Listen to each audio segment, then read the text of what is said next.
phone.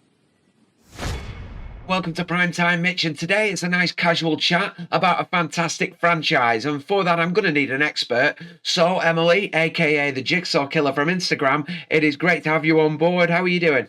I'm good, thanks. How are you? Looking forward to a no plans weekend for a change. No, I feel that. I'm just constantly just doing things, so It's just the exhaustion. yeah. So today we're going to be talking about Saw. Now, I was introduced to this when it released. I watched Saw 1 and 2 and I thought they were fantastic. I did, however, struggle with 3 and ended up switching it off because embarrassingly, I have a problem with bones and joints. Me too. Oh, you're the same, are you? Oh my God, I thought I was the only one that felt like that with regards to these films. No, I think that over time, since I've watched them back, I've been able to kind of overlook that, and it's not been as Yeah. big a problem. I can always turn away if I need to. It's a bit more of a mature way of looking at it. But back then, I really couldn't.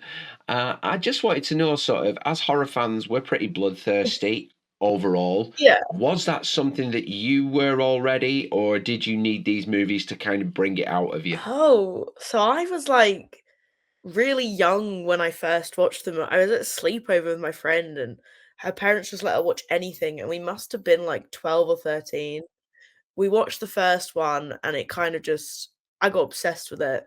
Then we watched the second, and then we got to the third, and I actually stopped with the third because the opening scene traumatized me so much, turned it off, and I didn't go back to that for, like, a couple of years. Wow, so basically exactly what I did. Yeah, I don't do Breaking Bones, and that one was so traumatizing. I still don't watch that opening scene, I skip it. Well, it gets worse. Yeah, Yes, but I think especially later on. oh, well, yeah, but I skipped that one because I was so young. I think it's just, like, really scared me to the point where I'm like, I don't wanna watch the opening of 3. Yeah, I think that's the thing I struggle to suspend disbelief on. Um, I think as well, I was sort of worried that they were going more into like shock value, whereas the first two were a little bit better thought out, but I guess I didn't give it a chance. Yeah. Yeah, I think I was just more invested in, like, the first 2 because it was, like I feel like the first 2 was more based on, like, all the relationships, and I know the 3rd one is, but I think they were, at the time, competing with, like, Hostel, so Yeah. it did get very, like, bloody very quickly compared to the first 2. Well, yeah, well, that was the thing because I was never actually a really big fan of Hostel. I didn't like the movie. My partner says that Hostel 2 is better than Hostel 1, so I agree with that. yeah. But I wanted to ask because there wasn't a whole lot before this to judge it on. What was your expectation before you watched the first one? Going into that movie, what were you expecting? I think because of how it was marketed, I was like, "This is gonna be the bloodiest thing ever," and in the end, I was like, "Oh, actually, it has a great twist," and honestly, I was just living for the Adam and Lawrence relationship. I was like, "Wow, these 2 men really love each other." But Well, that's what I thought about the first one. I was like, it's more sort of subtle. It's more what's going on in your head and how you would deal with this mentally. Even in the most gruesome scene, it's really subtle. yeah, the whole film was even with the bear trap scene, you don't really see you just see, like, hand movements, and it was very censored, but I guess at the time when it came out, it was the only one doing that, so it was like this, "Oh my god, never seen before" kind of gore, but I don't think there's much gore in it. Well, I want to put a little bit of a theory to you here because I have noticed from Instagram that you are a big Hoffman fan. Yeah. Yeah, Yeah. well, this is my theory. So not so much of a theory as more of a way of looking at things. It is Yeah. very divisive, the Hoffman trilogy, I would say, of movies. 4, 5, and 6 are very Hoffman based. And they divide opinion. You either really like that or you really don't, and I'm a big Halloween fan, and I look at the Cult of Thorn trilogy, which is also 4, 5, and 6. And Oh, my okay. one of my favorite Halloween movies is number 4. It's got the least amount of reference to the cult in, but it still classes as that story because they were made Yep. back to back. But that's my favorite movie and a lot of people's favorite. I really love Saw 6. 6 is up there. I think it's in my top 3 favorite Saws. Yeah. Yeah. And I think the reverse way around, that is the one that's the Yeah, better of those 3 movies that are Hoffman heavy. What actually draws you to Hoffman? I I don't know, I just thought there's a big divide in, like, the Saw fandom of, like, if you're a big Amanda fan, you probably will hate Hoffman, and there's a constant fight on Twitter, like, every single day of them beefing each other. So, I don't know, I think for me, it was just he was, like, the perfect villain, and before, like again, there's a huge thing on Twitter where people do not think the character is that deep, but I would argue he is arguably one of the more deeper ones, like, that man isn't actually a killer. Like, yes, he killed Seth, but in all the other times when John's showing him, like, watching in on the traps, you'll always notice he turns away, he never watches someone get killed, he'll always turn away at the last minute, even when he kills Jill. Like, I think there's more to it, this man is very, empathetic. I never noticed that. Well, if you wanna go back and watch it, every single time, even with the razor wire and stuff, he'll turn around, he'll always turn his face. Even with Seth, he turns away. I feel very ignorant. I guess I just mistook it for sort of dismissing them. I didn't realise that was actually likely a thing. Well, a lot of the criticism I've seen of Hoffman is that he's sort of got no character or no personality, but I think that works. I don't want to see him animated because I don't think it suits him. I know Jigsaw's quite cold and everything and expressionless, but there is a bit of humanity in Yeah. him. I think Hoffman was a nice contrast to that. He's like dead behind the eyes. I think the only time you really see him animated is when he's talking about what happened to his sister. Yeah, yeah, but that's when, like, I guess the emotion goes after that Yeah. interrogation. So once you see that, it's kind of like, I guess, the character that he's then made, because in my heart, I don't believe he is that evil. I believe he's just doing what he was meant to do. So Like a duty. I would argue one of the more dead, like, not dead, but blandest of, like, the apprentices, I would argue, is Lawrence Gordon, but that's probably because Carrie Elves didn't wanna be there. Ah, now you see, that leads me very nicely into my next question. Okay. Your opinion on Saw 3D? Oh, well, when you find out it was meant to be 2 separate films, but it got cut and rushed into one, and then you rewatch it and you go, "Oh, why is the horsepower trap just randomly here?" You go, "Oh, yeah." Like, it was meant to be 2 parts, but it got cut. So Is that the one with Chester Bennington? yes, yeah, the horsepower. So if you've recently rewatched it, you'll know it goes straight from a Bobby Dagen scene to randomly the horsepower, and it makes not much sense, but Yeah, I was confused about that because I thought there must have been something cut out of this. Yeah, and it's like they said, "Oh, these guys are racist," and I was like, "Right."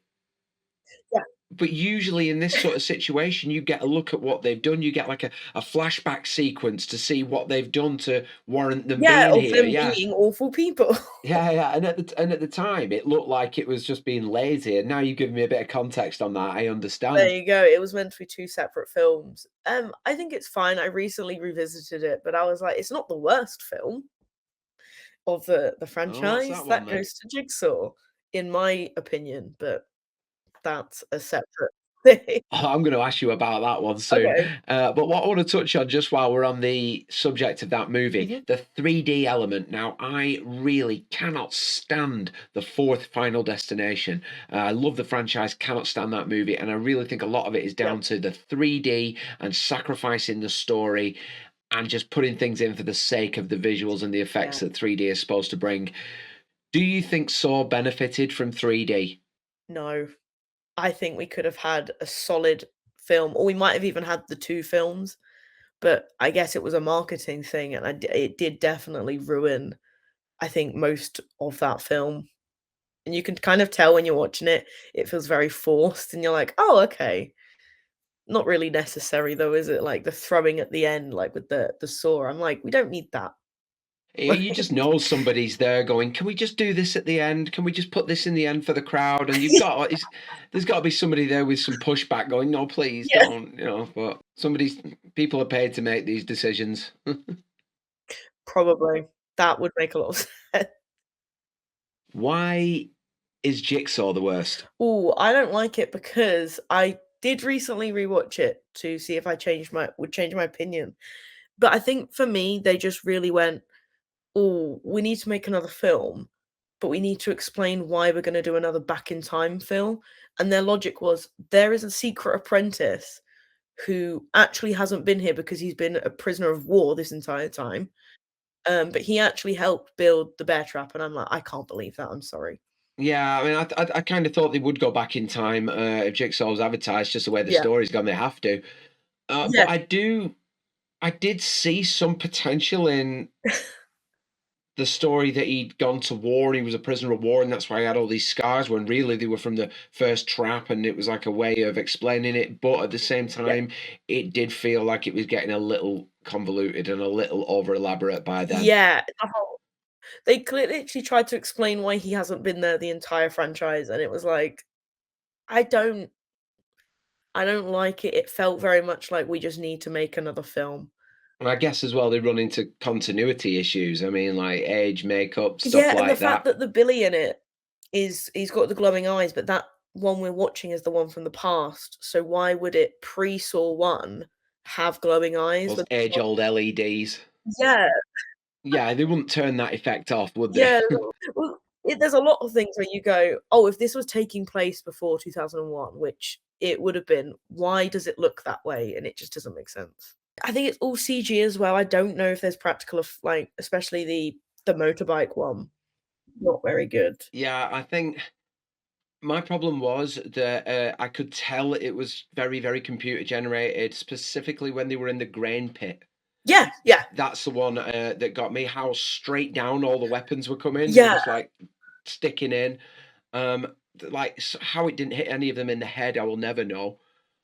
yeah, it's Um, not very realistic, is it? no, I think like at one point a spade even comes down. Like what? How have they avoided that? And by that logic, would John Kramer not have to be pushing it down himself? Yeah, he'd have had to have been up there just launching everything down randomly. Yeah, they're just thrown in there. It doesn't make any sense. Deep question incoming. Okay. When it comes to this franchise, what do you think is the most powerful? The aura of John Kramer's character Mhm. or the human experiment? Ooh. I think probably the whole John Kramer thing because I feel like in the recent one in X, they touch on it. They literally question him and say, like, "You're doing like, how is this right? How is this teaching everyone a lesson?" And you go, "Oh, yeah." Like, even they like, I would argue that even Amanda doubts it in that one. Sometimes we get sucked into things that are against our nature. You really go, "Oh, no, maybe they have a point. Maybe he shouldn't be doing this," kind of thing, and yeah, I think it is just his morals, like, in his eyes, he believes it was right and that people can change, but then you're watching it and you are questioning it going, "Bit far, isn't it?" Like, 'cause from the first films, one of them is put in there because he was depressed, and I don't think we should be putting people in soul traps from being depressed, considering we end up with, like, the insurance guy. Like, those are 2 very different excuses, reasonings, like, I don't know, I think it's interesting seeing the people who are tested, like, what are the reasons, and some of them are a bit insane, and I think X made you go, "Oh, actually, maybe he has a point." But it's a bit wrong, isn't it? Yeah, I think up until X, I always thought this was about human behavior. Um, and as soon as I watched X, I there was like, ah, Yeah. this is all about him. He's the nucleus of all of this. Yeah, and then you rewatch it and go, "Oh, right, okay, because it definitely made 6 make a lot of sense with the insurance, and there was a cut scene where they were gonna cut to that scene from 6, but they got rid of it. When you said about some of the people he was punishing is not a good reason to be put in that situation, Yep. I thought that about was it 4 with the cop because he's trying to save everybody. Yeah, I thought that one was a bit silly as That was well, harsh. 'cause he's actually doing his job compared to everyone else in the police department, like, he's Yeah. actually doing a good thing and got punished for not, and I guess they're making it all lead up to the Hoffman reveal, but it's like do it to someone else. Like, Rig was actually a very good person. And then they kill him. Well, he doesn't die on screen, but I guess we're supposed to assume he died. Yeah, I think with that it was almost like it was something to do with rushing in and being hasty and not thinking and all that kind of stuff. But I think that's just that's not a terrible trait. No, probably a if that's the case, we'd all be in bloody abandoned warehouses, wouldn't we? Now, Yeah. No, that one was really silly when you think about it. Like, his whole thing was he is the good guy, right? Is that not what a trait you want in a police officer? Yeah, like I would say so. So yeah, that's the one I didn't feel like. The insurance guy, actually, I kind of agreed with that. I didn't agree with some of the people who were like on the shotgun roulette. It was like, no. That's just really unfair. But I do think what he was doing warranted being taught a lesson. Obviously, it's an extreme lesson. Yes. Oh yeah. I actually wanted William Easton to win. Did you? Oh yeah, William Easton's probably one of my favorite characters, but I always feel bad because I'm like, they were gonna let him out, but then the kid said no. I thought that was a fabulous twist. Yeah, the whole time it wasn't for him, and it's like, oh god, like, what are you doing here? Yeah, that was great. Yeah, I remember. I watched that in the cinema, and I was like, oh, no, that's done it. Oh right, yeah. So one of my questions I wrote down here was about X, and I said, did it offer any satisfaction in terms of answering story questions? Yes, it definitely also gave us like the insight into how it was working at that point, because you didn't really see Amanda and like Hoffman, but then they show that he was using Hoffman's skills as a detective to track people down, and Amanda was actually helping out. So it was fun to see it all interact. I just wish there was a bit more Hoffman, but we got like a little taste. Well, one of the things about this series, I think, is how many open doors it leaves. Yeah. I mean, there are so many stories they could pursue. I mean, there's the Matthews' son. A lot of people want him to come back for 11. Yeah. Yeah. I even think the kid and the mother from 6. Yeah. You could. Yeah. And I guess William Easton's sister as well, because she was left there. Yes. There is so much. I like that. I like open ends. And of course, I mean, we don't really know if Hoffman's dead. Well, if you speak to Costas, he'll tell you that he is out of that bathroom. Really? Yeah. Yeah, he's convinced that he's getting out, so. He's getting out. Oh yeah, he's the whole way out of that bathroom, apparently. There's a theory about a secret door, and I'm like, I've never heard this one before, but apparently there's a theory that there's a secret door in the bathroom.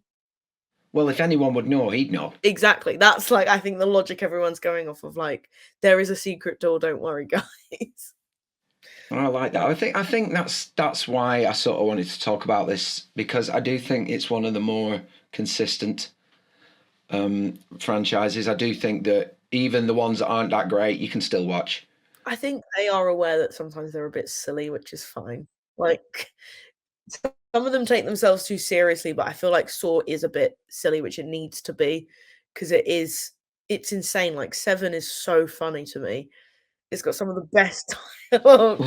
Well, actually, I was going to say, because I personally, I don't know whether this is controversial or not, but I don't think it's a horror. Ooh, no. I think it's a crime movie. I really do. They are crime films towards the end. Well, when Hoffman comes in, it definitely becomes more 7. Yeah, I think, as it goes along. Yeah. Spiral certainly is. Yes. I know they wanted to step away from, like, they wanted to make Spiral its own thing, but it did really feel like it was following from 7 compared to any of the other films. What's your opinion on Spiral? I like it. I really liked Spiral. I think if you go in and accept it's its own thing, it's based off the idea of Saw, and it is someone doing their own version, it's fine. But I think a lot of people wanted it to be like the same kind of layout of a normal Saw film, when it was very clearly not going to be. And I think a lot of people didn't like how the originals had a certain look to them with that kind of bluey filter, and that didn't have one. That was like a properly, well shot film. And I think a lot of people just didn't think it felt like a Saw film. That to me felt more like a detective film, just like a crime thriller with a bit of blood. Well, so many of the movies were in grimy, That's sort what I of mean. They had that horrible look, didn't they? yeah. So that one, it's like you're suddenly outside, and it was like Jesus. It's almost like waking up, and then yeah. But I did like it. I didn't think I would. No, I really enjoyed it when I saw it. I was like, this is actually a really good film. Yeah, but I do agree with. I think if you look at it, if you don't watch it like it's supposed to be like the others, Yeah, and it's trying something new, yeah, I think you get more out of that one. which is why I really enjoyed it. I think it's fine. It's not like in my top 5, but it's a fine movie. It's definitely not the worst. So Another one with an open end as well. yeah, I like that they've gone. We could continue this, and we could also continue the normal franchise. So there's options. Could go either way. I'd be happy for both. So Well, this is it. It's like it's endless, really. This could go on forever. yep, and I will be seated for every single film. Well, here's a question. Yep. Do you think it benefited from Kramer dying in 3, or would you have rather seen him always be there? Well, I know that a lot of the people involved in the franchise wish he didn't die in 3 because they were like, well, now we've got to bring him back in every film. You got to try and rehash it. Yeah, Yeah, they've got to be like, well, there's a reason he's here. And I think that's why they've gone back and did 10, because they could have very easily continued from 7 and done like an 8 continuous, but they didn't because they can't have him in it. But I think they killed him off too early. Yeah. And I also think it was too definitive as well. Yeah. It was like he's not going to come back from a throat slit with a circular saw. Also dying of cancer at the same time. I don't think Lazarus could come back from that. There is a deleted source script. You can find it online, and it's the alternative one. And it was actually meant to have Eric Matthews as your main character, and Jeff was meant to be in it a bit more. But apparently, a lot of people really hated Jeff, so they were like, "Kill him off! Like, get rid of Jeff." Wow. But yeah, the other script, it's like a buddy cop movie between Eric Matthews and Hoffman, and they're going around and doing the whole, like, everything that's in Saw 4, and then it ends with Eric Matthews dying, and then the Hoffman reveal. But they scrapped that for some reason, and then I think a lot of it came down to, I know Donnie Wahlberg really didn't want to come back, and in 4 he doesn't have a massive role, so I think that might be it. Did he just not want to grow a big beard? Well, I just don't think he really didn't want to come back, and I think they had to negotiate for that. Yeah. But I like where it ended up. I like that we saw Rig a bit more, because he's in 2 and 3 for a bit, so it was nice to see him have a movie. It's just a shame that he didn't win, kind of thing. I do like how they give pretty big roles to characters that aren't like front and center. Yeah. I mean, even people like Jeff, how important is that guy? He's literally the guy that killed him, and it's just he doesn't. How often is he in this in it in general? Not very much. He's in 3 and that's it, and at the start, I guess, of 4. But that's like a major character that only appears for one and a bit movies. Hated him apparently. Did they hate him because of what he did? Or? They hate him because there's a joke of how slow he goes throughout the whole movie, and I used to be a Jeff hater, but since really thinking about it, Jeff was actually tasked with like one of the most difficult things, and to do it in such a small amount of time, it's like, yeah, I get why he probably took his time. Like, yeah, that's quite a deep thing to deal with. Yeah, I'd be sort of worried if he was like sprinting through it and he had a plan, or like everything was like organised. And... forgive everyone immediately. That's fine. No, I think it's one of the more brutal ones as well, like with the rack and everything. Like, oh, I can't. Yeah, the rack is arguably one of the more harder ones to watch. So that's the one I can't watch. Oh, really? I can't. That one. I can't. For me, it's the start of 3 and the end of 5 with the arm popping out. Oh, with the walls. The walls, yeah. Oh, and an honourable mention to the electrified staircase when it comes out at the bottom. Yes, I didn't like that either. Nope. That can go in there as well. I'm so glad you share that, because I always feel like an outsider. I get scared whenever there's like a film and I have to like have a quick look, and I'm like, how bad is the breaking bones in this film? It didn't help that I had something mildly similar. Oh, okay. I put like my knee around the other side of my leg. Oh. Oh, and it yeah. was like my worst nightmare happening, you know. So it didn't really help matters. I was thicker skinned before that. Oh, okay, and then that made it worse. Yeah, that Yeah. just meant full stopped it really. So I struggle in a lot of movies. Now they seem to do it in every film now, and it's pissing me off, to be Yes, honest. I have noticed that, and I'm like, "Oh, I don't wanna see that." Yeah, they just throw them around. Like, we need a bone breakage in this movie because we've not had one for 10 minutes. Yep. You know. Just put it in and really zoom in on it, and it's like, oh, it's the noise, I think. I think it's the noise. I think I could watch if it was muted. It's the Won't be noise. very realistic though. Yeah, I'll mute the TV. I'm like, Oh, you do it yourself, yeah. yeah. I get that. Little warning comes up before, Yeah, you and know, I'm like, please "Oh." mute now. If So I have covered loads there, and I'm dead happy with the answers you've given me as well. Okay. And it's made me want to rewatch certain things so I can sort of look for stuff I didn't quite see before. What's just before I sort of wrap this up, what's your sort of prediction for where this is going to go going forward?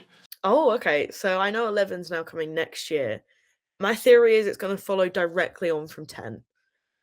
I don't know how. I don't know if it's gonna open with, like, the ending with the bathroom, and the deleted scene did show that Cecilia gets out. So I believe it could be a chase between that, but I know that I think it's filming back in Canada, which would mean it would be back in the States Yeah. where Sawland takes place. So I wonder if it's gonna be, like, more of a Hoffman-centered movie with tracking down that again, but I don't know if that's, like, a whole movie's worth, or is it gonna show, like, Hoffman getting out the bathroom as well, and we just kill 2 birds with 1 stone? That's what I would like to see, answer all those questions, but then it leaves it like, is that it done? Because how many more movies everyone's getting on a bit kind of thing, like How far can you go back? Because you can't keep putting a backwards cap on Tobin Bell, can you? we're gonna have to start putting a backwards hat on, Costas as well. Yeah, Everyone's but gonna be wearing backwards hats. well, they have amazing technology now. I mean, I'll never forget there was an episode of NCIS where they de-aged a couple of guys in that, and it was like remarkable. They went from like 45 to 20. Oh, wow, okay. But I don't know if you can do it for a full movie. No, but no, I think that might be pushing it, but I guess it would open up to maybe a Spiral 2, which I would be open to, like, yeah, something like that, but I think you can't bring back as many people that you'd want to, like, I know a lot of people wanna have Strahm back, but no, people age, so they're not gonna look the same, and it's gonna no. look very noticeable with certain people. I And think you'd have to really cast it well if you were going to try and get a younger person to play. And they need to be like the spitting image of them, wouldn't they? So I don't think it's possible, is it? Like, no, so I think they just need to continue on from 7 if that's how they're gonna do it. Bring back Logan maybe. This is what I've been saying, I think it's the only way you can do it in a logical way is do more Logan. yeah. I think the more they rehash it, the less quality you're going to get. So I think Yeah. the best thing they can do is just keep looking forward and making reference backwards. Yeah, which they have been doing, and it has been Yeah. working, so that's what I would do. Well, I cannot wait to see what's coming. I'm very excited, especially after I saw X. I was so happy with that. And I really buzzed at the end as well when I saw Hoffman Oh, appear. yeah, that I nearly was flew out my cheered seat. for us, like, everyone wanted him there. So especially now I've recapped him, and now and after I watched the last one, I'm very much looking forward to next year, Mhm. and hopefully I can do some kind of a ranking, or maybe even like I've seen videos where they've ranked all the traps and things like that. I'd love Yeah. to do a video like that because that's the kind of content I'm sort of going for. And so if you ever want to be involved in anything Yeah, like of that, course, you're the I have expert. lists and stuff ready. Well, you are like Superfan doesn't even do you justice, I don't think, does it? So No, I'm a bit obsessed. It's a bit insane, but it's the thing I love, so it's good to have a passion. It is. And if you've got more than one, even better. there you go, yep. I'm just the same with Freddie, really. I just Yep, see, I there you haven't go. quite got the cash together yet to turn my house into a shrine of his yet, but it will happen. Yep, there you go. As you said, you've gotta have a passion. Certainly do. Well, thanks, Em. I really appreciate for you coming along and doing this. Yeah, thank you. Is there? I'll just leave you for a couple, like a minute or so. Do you want to talk about any platforms you're on? And I can send people your way. Well, yeah, I mainly just use Instagram. It's just been my base for ages. I'm trying to post more consistently on TikTok, but I do it consistently for a week and then I forget. But yeah, I'm always on Instagram. All my updates and stuff are through there. So And there will be a link in the description below if you want to go check her out. She's got loads of stuff on pretty much every moment of the day to go check out. And if you're a Saw fan, there's only one place to go visit, I think. Yes. Thank you so much, Em, for today. Thank you guys for watching Primetime Mitch today. Please smash a like down below, hit that subscribe button, that notification bell, and I will see you very soon in the coming weeks with another couple of reviews and some watch-alongs. Thanks, guys. I'll see you soon.